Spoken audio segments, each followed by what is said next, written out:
Hello everyone. आज हम कुछ मोस्ट रिपीटेड क्वेश्चंस करने वाले हैं मैथ के, जो हर एग्जाम्स में पूछे जाते हैं। जितने भी कॉम्पिटिटिव एग्जाम्स होते हैं उन्हीं में से मैं पहला क्वेश्चन देखिए आप। ये है आपका प्रॉफिट एंड लॉस का क्वेश्चन। तो क्वेश्चन में क्या बताया गया है, सबसे पहले हम ये देखेंगे। यदि किसी वस्तु के क्रय मूल्य का 70% उसके विक्रय मूल्य के 40% के बराबर है तो लाभ प्रतिशत कितना है। तो आप क्वेश्चन पढ़िए और जो क्वेश्चन में बता रहा है वही चीज कर दीजिए आप। तो क्रय मूल्य को हम सीपी लिखेंगे। सीपी का 70% इक्वल्स टू एसपी का 40%। ठीक है, ये हो गया। तो अब क्या होगा, जीरो से जीरो और परसेंट पे परसेंट कट ही जाएगा। तो CP upon SP is equal to 4/7। Okay, अब यहां ये देखिए कि आपकी सीपी 4 है, एसपी 7 है, यानी कि प्रॉफिट कितने का है यहाँ, 3 का प्रॉफिट है 4 पे। तो हम प्रॉफिट परसेंट निकालेंगे, 3/4 इंटू 100। तो ये कितना आ जाएगा, 4 से 25 टाइम्स और 25 का इसमें 75%। ओके, इसी प्रकार अब हम अगला क्वेश्चन देखेंगे सिमिलरली। एंड देखिए, दो संकेंद्रीय वृत्तों की त्रिज्याएं 17 सेंटीमीटर और 15 सेंटीमीटर हैं। बड़े वृत्त की उस जीवा की लंबाई कितनी है जो छोटे वृत्त की स्पर्श रेखा है। तो सबसे पहले आप क्वेश्चन को देखिए और क्वेश्चन क्या कह रहा है उसके हिसाब से देखिए। दो सकेंद्रीय वृत्त हैं तो हम दो सकेंद्रीय वृत्त बनाएंगे। सकेंद्रीय वृत्त वो होते हैं जिनका सेंटर एक ही होता है। पहला वृत्त छोटा हो गया है, शायद इसे बड़ा कर लूंगा।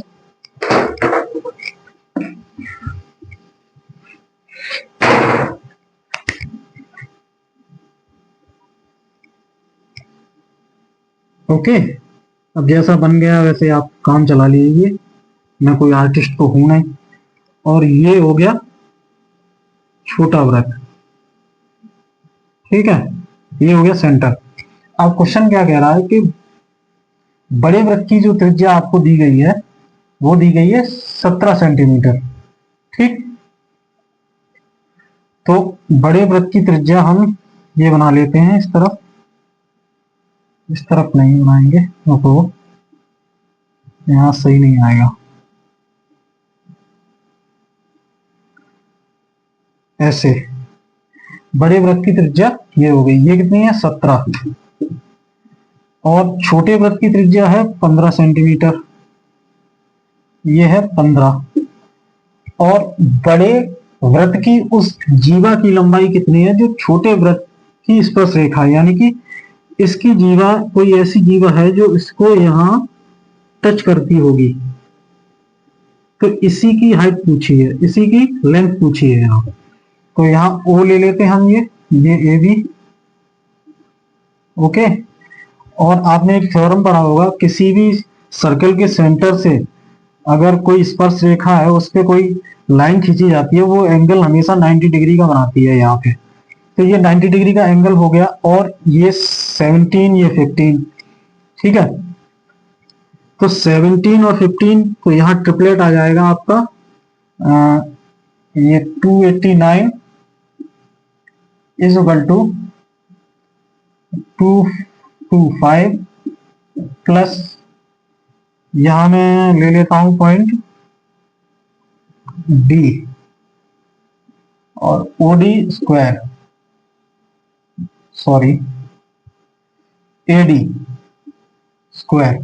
अब 289 minus 225 is equal to AD square. तो ये जाएगा 4 और यहाँ 6, 4 एडी स्क्वायर। तो AD is equal to 64 under root AD is equal to 8, यानी कि ये हमारी आई 8, ये 8 है। ठीक है, तो ये भी 8 होगी। वो भी एक थ्योरम होती है, उस थ्योरम के अनुसार अगर किसी भी वृत्त के सेंटर से कोई लाइन खींची जाती है, उसकी जीवा के ऊपर वो लंब होती है और उसको दो बराबर भागों में बांटती है। इस वजह से ये 8 और ये 8, तो दोनों मिला के ए बी की लेंथ कितनी हो जाएगी, 16 सेंटीमीटर। ठीक है, देखिए नेक्स्ट क्वेश्चन, ये है सिंपल इंटरेस्ट का क्वेश्चन। 1.5 वर्षों के लिए 10% प्रतिवर्ष की दर से किसी धनराशि पर साधारण ब्याज उसी धनराशि पर 1 वर्ष के लिए 12% प्रतिवर्ष की दर से साधारण ब्याज से 30 रुपए अधिक है, वह धनराशि ज्ञात कीजिए। तो देखिए हम यहाँ क्या करेंगे, सिंपल इंटरेस्ट निकालने का फॉर्मूला होता है A is equal to PRT upon 100, यानी कि प्रिंसिपल रेट टाइम का मल्टीपल अपॉन में 100। तो हम यही करेंगे यहाँ भी। तो यहाँ 1.5 वर्ष दिया है तो मैं इसको 1.5 लिख लूंगा, 1.5 इंटू 10%, तो ये हो जाएगा हमारा 15%। ओके, ये फर्स्ट जो इसमें शर्त दी गई है उसके अनुसार, और सेकंड जो कंडीशन है उसके अनुसार 12% इंटू 1 इज इक्वल टू 12%, ये सिंपल इंटरेस्ट होगा। तो इन दोनों का डिफरेंस जो दिया गया है वो 30 है। ठीक है, तो इन दोनों का डिफरेंस कितना है, 3%, और वही 3% किसके बराबर है, 30 के बराबर। तो 3% की वैल्यू जब 30 है तो 100% की कितनी होगी, 1% की 10, तो 100 की कितनी होगी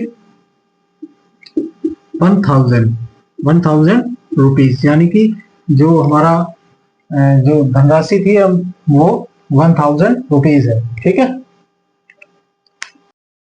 नेक्स्ट क्वेश्चन देखेंगे हम। नेक्स्ट क्वेश्चन है हमारा डिस्काउंट का। यदि एक दुकानदार 5 खरीदे और 1 मुफ्त पाए की योजना प्रदान करता है तो प्रभावी छूट कितनी है। तो यहाँ देखिए, अगर 5 कोई व्यक्ति 5 चीजें कोई खरीद रहा है, उस पे 1 फ्री मिल रही है, यानी कि टोटल जो कितनी उसे वस्तुएं मिल रही हैं, 6। तो 6 पे 1 की छूट, तो इंटू 100 ये निकाल देंगे हम। तो 100 अपॉन 6, इसकी वैल्यू होती है 16.67%। ओके, ये क्योंकि डायरेक्ट याद की जाती है, जिसकी वजह से आप लोग को भी एग्जाम में जल्दी करना है तो ऐसे ही याद रखने पड़ेंगे, तो ये वैल्यूज याद रखनी जरूरी है। ओके, देखिए नेक्स्ट क्वेश्चन है हमारा रिमाइंडर थ्योरम से। तो आप पहले देखें, किसी संख्या को 304 से विभाजित करने पर शेषफल 43 प्राप्त होता है, उसी संख्या को 16 से विभाजित करने पर कितना शेषफल बचेगा। तो ऐसे क्वेश्चंस में हम ये देखते हैं कि जिस नंबर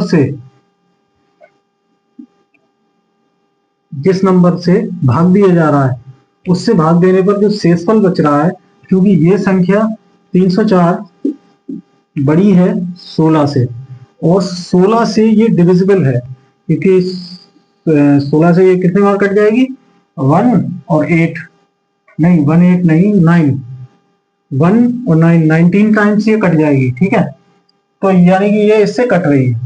तो अब हम क्या करेंगे, डायरेक्टली 16 का भाग 43 में देंगे। तो 43 में जब हम 16 का भाग देंगे तो कितना रिमाइंडर आएगा,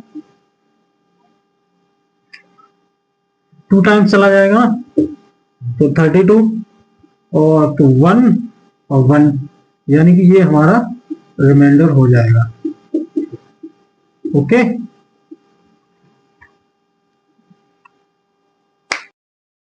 अब देखते हैं नेक्स्ट क्वेश्चन। नेक्स्ट क्वेश्चन है मेंसुरेशन से। तो आप देखिए क्या कह रहा है क्वेश्चन, यदि एक वर्ग की भुजा 5% बढ़ाई जाती है तो उसके क्षेत्रफल में प्रतिशत वृद्धि कितनी होगी। तो हम पहले ये देखते हैं कि इसकी साइड में कितना चेंज आ रहा है परसेंट में। तो 5% की फ्रैक्शन वैल्यू होती है 1/20। ओके, तो इज इक्वल टू, अगर ये 20 है तो कितनी हो जाती है 21, 20 से 21। ओके, तो आगे हम देखेंगे ये साइड्स का रेशियो है। तो अगर एरिया का रेशियो निकालेंगे तो इन दोनों साइड्स का हम स्क्वायर कर देते हैं, क्योंकि जो स्क्वायर होता है उसका एरिया साइड का स्क्वायर होता है। तो इसी वजह से ये साइड है और एक ये साइड है, तो इसका स्क्वायर हो जाएगा 400 और इसका हो जाएगा 441।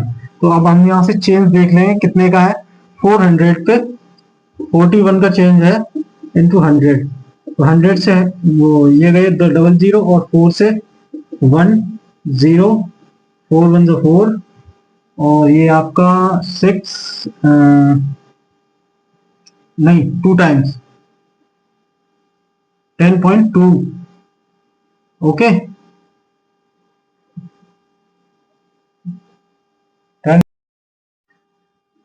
4 से ये डिविजिबल होगा तो 10.25% आ जाएगा आंसर। तो इतना हमारा एरिया बढ़ जाएगा। ओके, नेक्स्ट क्वेश्चन देखेंगे हम लोग। देखिए क्वेश्चन क्या कह रहा है, 5 क्रमांकित संख्याओं का योग 2720 है, तो तीसरी और पांचवी संख्या का योग कितना है। तो हम मान लेंगे, माना कि पहली संख्या x क्रमांकित संख्या है, तो दूसरी x+1, तीसरी x+2, चौथी x+3 और पांचवी x+4। इन सब का सम 2720 है। तो x plus x+1 plus x+2 plus x+3 plus x+4 is equal to 2720। यहां से हम x की वैल्यू गेन करेंगे। तो 1 2 3 4 5 यानी कि 5x प्लस 3 6 ये 10 is equal to 2720। 5x is equal to 2720 minus 10, तो ये कितना हो जाएगा, 5x is equal to 2710, x is equal to 2710 upon 5। 5 से कितने टाइम्स कट जाएगा, 5 5 जो 25 और 4 एंड 2, यानी कि x की वैल्यू 542 आई है।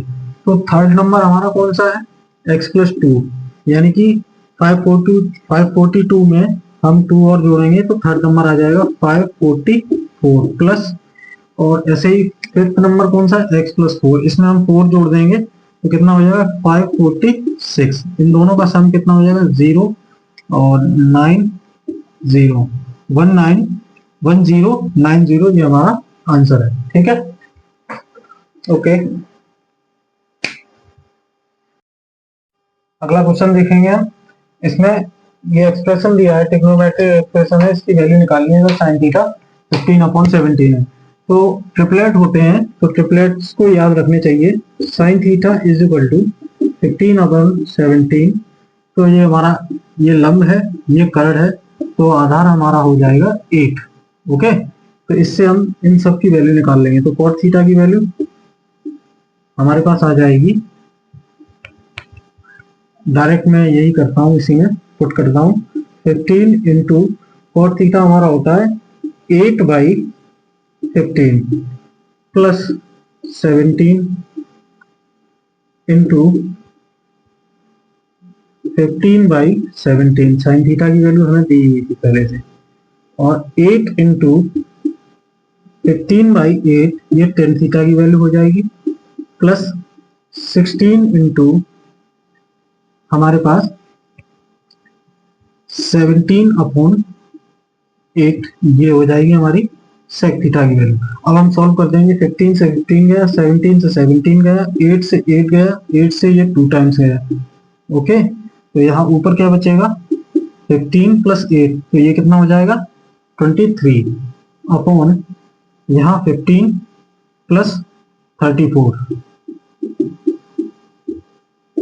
टोटल वैल्यू कितनी आ जाएगी 9 4, 23/49, ये है आंसर। ओके, अब हम नेक्स्ट क्वेश्चन की ओर बढ़ेंगे। अब ये वाला क्वेश्चन देखेंगे, जब किसी संख्या में 8 जोड़ा जाता है तो वह 7 की 120% हो जाती है, वह संख्या कौन सी है। तो हम 120% की फ्रैक्शन वैल्यू लिखेंगे 120/100, 0 से 0 गया यानी कि 12/10, यानी कि संख्या पहले 10 थी अब 12 है, रेशियो बना लेंगे, 10 थी अब 12 है, यानी कि अब कितनी ज्यादा है, 2 ज्यादा है। 2 की वैल्यू कितनी है 8, 8 ये कितने गुना है 4 गुना, तो पहले कितनी संख्या थी 10, इसका भी 4 गुना, यानी कि संख्या कितनी हुई 40, ये है आंसर। Okay, understand. और ये वाला क्वेश्चन देखेंगे हम, 4 सेंटीमीटर 2 सेंटीमीटर त्रिज्या वाले दो वृत्तों के केंद्र के बीच की दूरी 10 सेंटीमीटर है। एक अनुप्रस्थ उभयनिष्ठ रेखा की लंबाई कितनी है? तो यहाँ हम ये देखेंगे, अनुप्रस्थ पूछा है तो फॉर्मूला होता है जो उभयनिष्ठ स्पर्श रेखा की लंबाई का is equal to under root of distance between centers D square minus r1 plus r2 का होल स्क्वायर, ये फॉर्मूला होता है। तो डी स्क्वायर कितना है 10 का स्क्वायर माइनस r1 कितनी है 4 प्लस 2 का होल स्क्वायर, तो ये हो जाएगा हमारा 10 स्क्वायर माइनस 6 स्क्वायर। तो अब इसको हम सॉल्व कर देंगे। 10 माइनस 6 एक बार घटा देंगे, एक बार जोड़ देंगे 10 प्लस 6। ओके, अब यहां देख लीजिए अंडर रूट में 10 माइनस 6 4, 10 प्लस 6 16। अब रूट ले लेंगे हम तो कितना बचेगा यहाँ 2 इंटू 4, यानी कि 4 2 जा 8 सेंटीमीटर उभयनिष्ठ स्पर्श रेखा की लंबाई है। ठीक है, अब ये वाला क्वेश्चन देखेंगे हम। यदि ईंट का आकार 25 सेंटीमीटर 12 सेंटीमीटर और 9 सेंटीमीटर है तो 10 मीटर लंबी और 22.5 सेंटीमीटर चौड़ी और 6 मीटर ऊंची दीवार बनाने के लिए कितनी ईंटों की आवश्यकता होगी? तो इस क्वेश्चन को करने के लिए हम क्या करेंगे, पहले ये देखिए दीवार बनेगी ईंटों से, यानी कि दीवार का जो वॉल्यूम है वो बनेगा तो ईंटों ही से। तो हम क्या करेंगे, एक ईंट का वॉल्यूम निकालेंगे और यहाँ पूरी दीवार का वॉल्यूम निकालेंगे।